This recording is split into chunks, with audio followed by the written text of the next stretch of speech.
Para sa episode natin ngayon, ipapakita ko yung mga pinaka-common streetwear style and kung ano ba yung advantages and disadvantages ng bawat isa.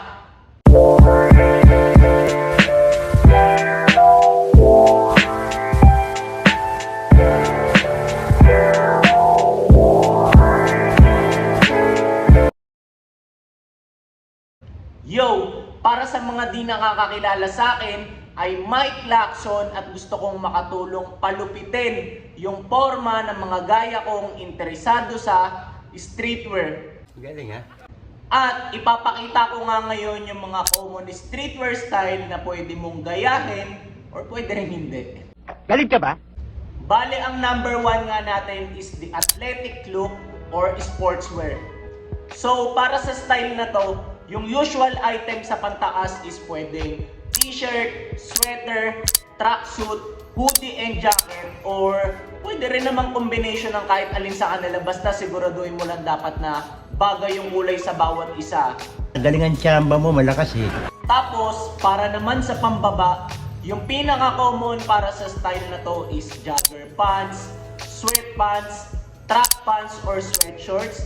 Then since kino-consider ko rin as sports ang skateboarding, syempre welcome din yung kahit anong klase ng denim pants or shorts. Basta tandaan mo, yung focus ng style na to is comfort. Kaya kahit anumang pagsama-samahin mong items, make sure lang na relax kang makakagalaw and ayun nga, dapat hindi sila baduy tignan pag pinagsama-sama. Then pagdating sa sapatos, sneakers naman yung hari para sa style na to.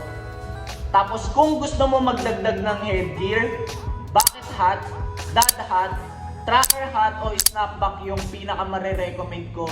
Then pwede ka rin namang mag-beanie, pero mas advisable kasi siya dun sa next style natin mamaya eh. So ngayon, ano yung advantages ng style na to? Syempre ang number one para sa akin is comfort, madaling gawin, and flexible sa kahit anong panahon. Then, para naman sa disadvantages, since madali nga lang gawin yung style na to, so mataas yung chance na marami ka ring magiging katulad, lalo na sa killer combo na long socks plus slides. Then, ang next style naman natin is the workwear. So, para naman sa style na to, yung usual piece o common sa pantaas is pwedeng polo or t-shirt na madalas pinapatungan ng short, Detroit or Harrington jacket.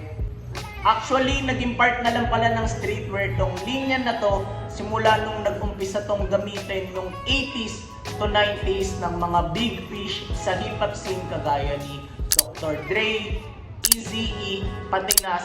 Pero in reality, meant naman talaga for workers with heavy works to. Tapos moving forward sa pambaba, yung pinaka-common is yung carpenter or double knee na pwedeng pants or shorts. So yung reason nga kung bakit makapal and mabigat yung pieces ng workwear is because in reality meant naman talaga sila for, as the word suggests, workers na nasa extreme condition or environment. Kaya mahalaga talaga na makakatulong yung suot nila, for example sa lamig or sa ginagawa nila sa trabaho. Then pagdating sa sapatos, boots o kahit anong pair na may makapal na swelas at pangmatagalan yung bagay dito. Tapos kung gusto mo pang magdagdag ng headgear, gaya nga ng sabi ko kanina, beanie yung pinaka marirecommend ko. So ngayon, ano naman yung advantages ng style na to? Para sa akin, yung number one is function. Since kadalasan, marami talagang bulsa yung bawat item ng workwear para maging lagayan, for example, ng tools. Then next is yung durability o yung tibay ng bawat item. Ito kasi yung klase ng mga damit na mapapamana mo pa sa apo ng mga apo mo eh. Tapos para naman sa disadvantages, given na makapal and mabigat yung tela ng workwear items, so mainit silang gamitin dito sa Pinas. Then pangalawa, pricey and expensive din yung mga workwear items, kahit pa sabihin natin yung mga second hand items kasi mahal yung materials na ginagamit para i-produce sila. By the way, homies, kung may ideas or suggestions kayo about sa mga nabanggit or babanggitin ko pa lang, just let me know in the comment sections below. Okay, ngayon, discuss naman natin yung style number 3, which is focus sa vintage items.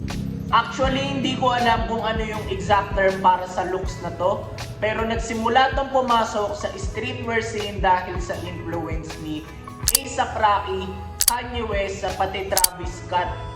Tapos pagdating sa mga dapat suotin o recommended na pwedeng gamitin for this look, actually masyadong malawak yung options Pero based sa mga nabasa ko, ang usual basis para ma-consider as a vintage yung isang item is dapat 20 years old and up na siya.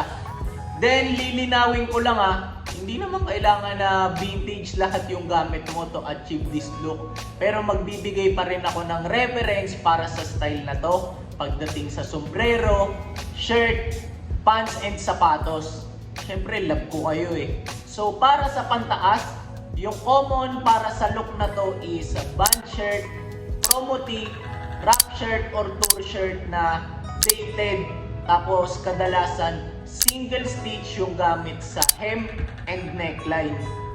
Tapos kadalasan present din yung crew neck para sa look na to. Tapos para naman sa pambaba, kahit ano naman pwede, pero I would suggest go for neutral colors na lang since kadalasan madami o bright colors na yung print ng vintage shirts Then para naman sa sapatos, ang masasabi kong most recognizable para sa style na to is yung mga vintage Jordan, pati Nike SB. So pagdating naman sa headgear, logo 7, logo athletics, sports specialties, starter, pati the game yung masasabi kong pinakapumutok talaga sa linya na to.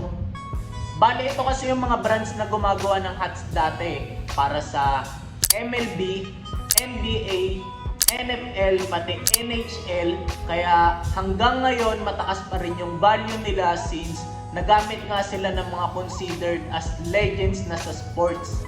Tapos malawak din sa history ng hip-hop yung mga vintage hats since madalas silang gamitin dati ng mga iconic figures kagaya ni Tupac, pati NWA, kaya mas lumawak palalo yung influence ng mga items na to So ngayon, ano naman yung advantages ng style na to?